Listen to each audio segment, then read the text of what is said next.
about Nome, Alaska, intelligently, they are above the average anywhere in America. Somehow, some way, people gravitate to that place up there.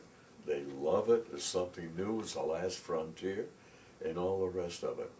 In fact, a gal from Northfield, who was a director of the college music up there, was in Alaska for a while up in Nome, and got a bunch of us guys together and had a tremendous soldiers group singing. So we'd sing. We'd hear, in the wintertime, we'd hear the dog teams howling out there, you know, man. In fact, I had a recording of it, of our quartet and stuff, and in the background you could hear them howling. Where is that?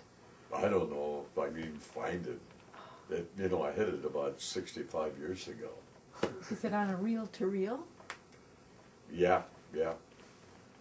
Yeah, they didn't have any discs back then.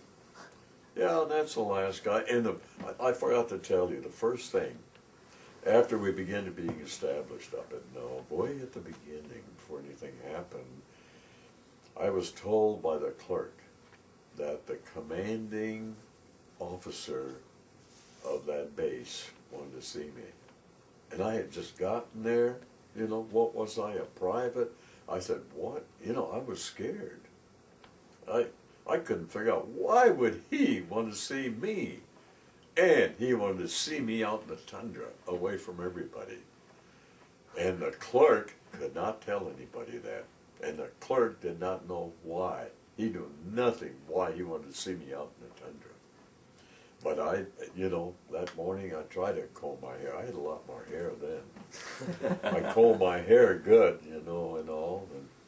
And I had my tie on and all, and my uniform, type A uniform, the best I had up there. And I walked out there and wondered, what in the world, is he going to fire me? Am I going to get court-martialed? What's going to happen? You know, and you know what the first thing he asked me? I couldn't believe it. I about fainted and fell to the ground of the tundra. He said, are you a Christian? Exact words that he said. And boy, I stumbled around a little bit, you know. Yes, sir. I mean, you don't say yes. You say sir.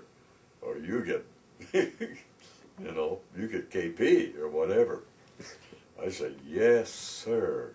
I'm a Christian, living a Christian life. He said, I'll tell you. He said, I've been watching you. Can you believe that? And it seems to me that you must be a Christian. And the reason I'm telling you that is because we need somebody that's just, you know, and that'll see things correctly and make decisions correctly and all that type of thing. He said, because I've got a very important job for you. Nobody's going to know it but you and me in this whole camp, just you and me. Nobody's to know it. And so, he said, you're going to be a Secret Service agent while you're in Alaska.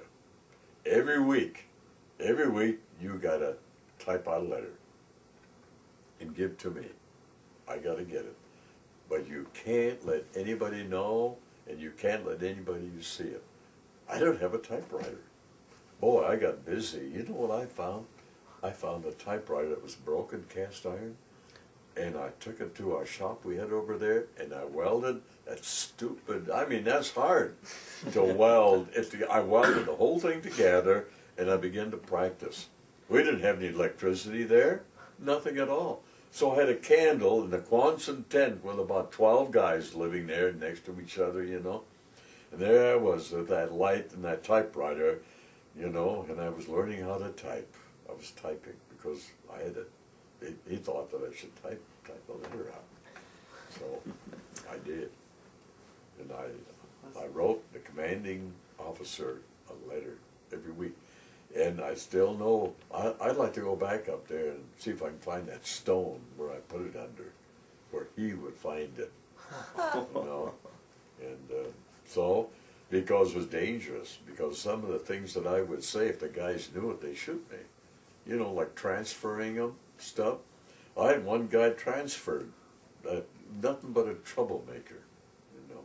And if he ever knew that I had that done, him transferred out of there, away from, when he drank a little too much, he'd probably come around and shoot me. So they keep it very secret. So, a military secret. Now I say, once in a while I think of that, I talk about, well, I'm not going to tell, it's a military secret. Like those donuts that I had up in Switzerland. Uh-oh. I don't tell anybody how many Maybe we'll get to that one later. when I die. So, well, what happened after Alaska? After Alaska, Oh, wait, we there's gotta started be more. home. We started home, back to the States for retraining, and we stopped on the way at Dutch Harbor. And can you believe we were there for, oh man, I think two weeks, maybe a little over 2 weeks. And while we were there in the auditorium, there was a Baptist chaplain, had evangelistic meetings every night. And they had a soldiers quartet like you can't believe. They were terrific. Every night he had an altar call and people would come forward for salvation. And then, during the daytime, we were kind of resting over there, in the daytime. We were right on the harbor over there. The CB guys were leaving back to the States. And they had an inboard ship, a big ship. I have pictures of it. And they said, we're going to give it to you guys. And when you leave, you give it to someone else. Because they couldn't take it along or anything. Oh, you should have seen that time we had. Of course, we had to get out of the submarine net. We had to make an official request to get out of there. And we would go down the Lucerne chain, different islands. I remember one was Pig Island. It was beautiful. We stopped there. We had a little lunch along and things, We took a few chances of finding our way back. But it had a waterfalls that was 100 feet high that came down. It was beautiful. And we were digging, trying to get some, whatever was there, with a shovel and stuff. But we filled it with gas, on Uncle Sam again. Always Uncle Sam, the taxpayers. What were you digging for? We were digging for relics. Pig Island, way back, and I got one I found that I dug out over there. It's in the garage. It's kind of a hammer of a gun thing, just about that long, little thing. I don't really know what it really is, but I still got it. It's staying over there in the garage. Anyway, we did that, and we had quite a time, and kind of wonderful time. Yeah. And then we headed home, and boy, that was different. We were in training for combat. What kind of transportation did they haul you out of there with? Out of Alaska, out of... ship. Yeah? Yeah, we flew in by plane from Anchorage to Nome, but we had to crawl up one of these on the ship. It's got these, what do you call it, where you crawl up on? Nets and that type of thing, and sailed all the way home.